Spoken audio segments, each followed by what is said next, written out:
At nang malapit na sila sa Jerusalem, at magsidating sa Bethphage, sa bundok ng mga Olivo, ay nagsugo nga si Jesus ng 2 alagad,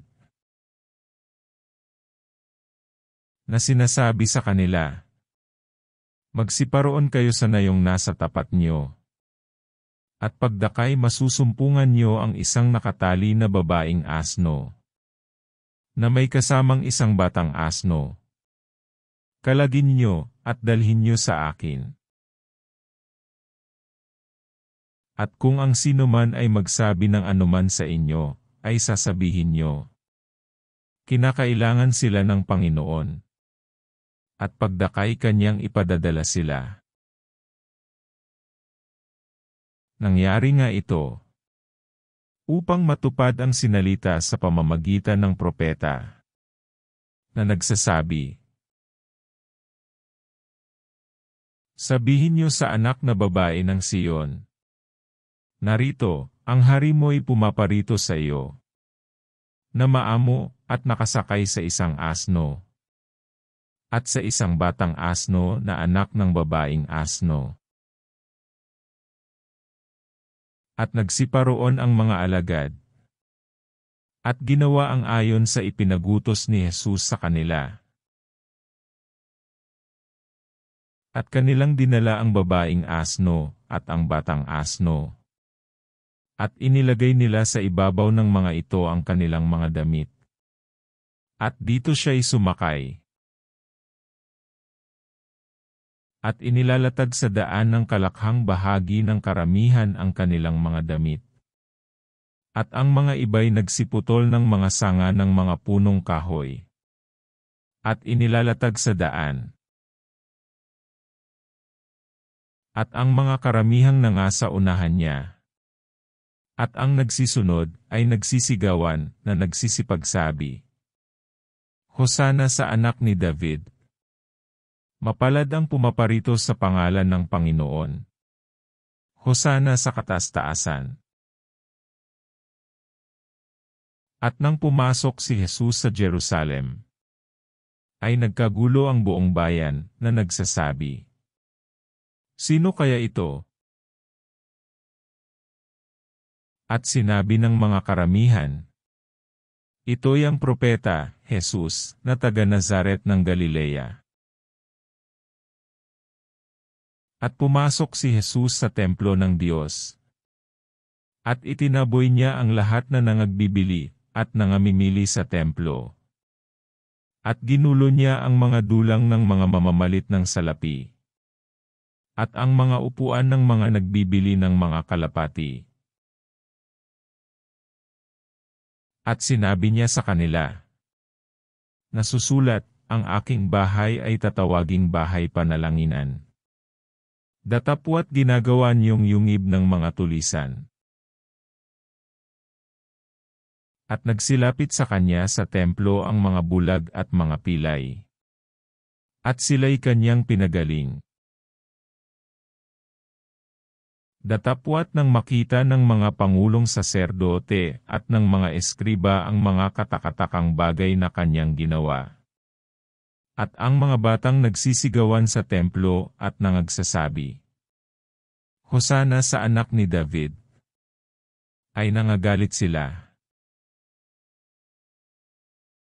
At sinabi nila sa kanya, "Naririnig mo baga ang sinasabi ng mga ito?" At sinabi sa kanila ni Jesus, "Oo, kailanman bagay hindi niyo nabasa, mula sa bibig ng mga sanggol at ng mga sumususo ay iyong nilubos ang pagpupuri." At sila'y kanyang iniwan. At pumaroon sa labas ng bayan sa Betanya. At nakipanuluyan doon. Pagka-umaga nga nang siya'y bumabalik sa bayan, nagutom siya. At pagkakita sa isang puno ng igos sa tabi ng daan, ay kanyang nilapitan, at walang nasumpungang anuman doon, kundi mga dahon lamang, at sinabi niya rito, "Mula ngayoy huwag kang magbunga kailanman." At pagdakay natuyo ang puno ng igos. At nang makita ito ng mga alagad, ay nangagtaka sila na nangagsasabi, "Ano't pagdakay na tuyo ang puno ng igos?" At sumagot si Jesus at sinabi sa kanila, "Katotohanang sinasabi ko sa inyo, kung kayo'y may pananampalataya, at di mga gaalinlangan, hindi lamang mga gagawa nyo ang nangyari sa puno ng igos, kundi maging sabihin nyo sa bundok na ito, mapataas ka, at mapasugba ka sa dagat, ay mangyayari. At lahat ng mga bagay na inyong hihingin sa panalangin, na may pananampalataya, ay inyong tatanggapin." At pagpasok niya sa templo, ay nagsilapit sa kanya ang mga pangulong saserdote at ang matatanda sa bayan. Samantalang siya'y nagtuturo at nangagsabi, "Sa anong kapamahalaan ginagawa mo ang mga bagay na ito? At sino ang sayo'y nagbigay ng kapamahalaang ito?" At sumagot si Jesus at sa kanila'y sinabi, "Tatanungin ko rin naman kayo ng isang tanong, na kung inyong sasabihin sa akin, ay sasabihin ko naman sa inyo kung sa anong kapamahalaan ginagawa ko ang mga bagay na ito. Ang bautismo ni Juan, saan baga nagmula? Sa langit o sa mga tao?" At kanilang pinagkatuwiranan sa kanilang sarili, na nangagsasabi, "Kung sabihin natin, sa langit," sasabihin niya sa atin, "Bakit nga hindi niyo siya pinaniwalaan?" Datapwat kung sasabihin sa mga tao, "Nangatatakot tayo sa karamihan, sapagkat kinikilala ng lahat na propeta si Juan." At sila'y nagsisagot kay Jesus, at sinabi, "Hindi namin nalalaman." Kanyang sinabi naman sa kanila, "Hindi ko rin naman sasabihin sa inyo kung sa anong kapamahalaan ginagawa ko ang mga bagay na ito. Datapwat ano sa akala nyo? Isang taong may 2 anak. At lumapit siya sa una, at sinabi, 'Anak, pumaroon at gumawa ka ngayon sa ubasan.' At sinagot niya at sinabi, 'Ayaw ko.' Datapwat nagsisi siya pagkatapos, at naparoon. At siya'y lumapit sa ikalawa, at gayon din ang sinabi. At sumagot siya at sinabi, 'Ginoo, ako'y paroroon.' At hindi na paroon. Alin baga sa dalawa ang gumanap ng kalooban ng kanyang ama?" Sinabi nila, "Ang una." Sinabi sa kanila ni Jesus, "Katotohanang sinasabi ko sa inyo, na ang mga maniningil ng buwis, at ang mga patutot, ay nangauuna sa inyo ng pagpasok sa kaharian ng Diyos. Sapagkat naparito si Juan sa inyo sa daan ng katuwiran, at hindi niyo siya pinaniwalaan.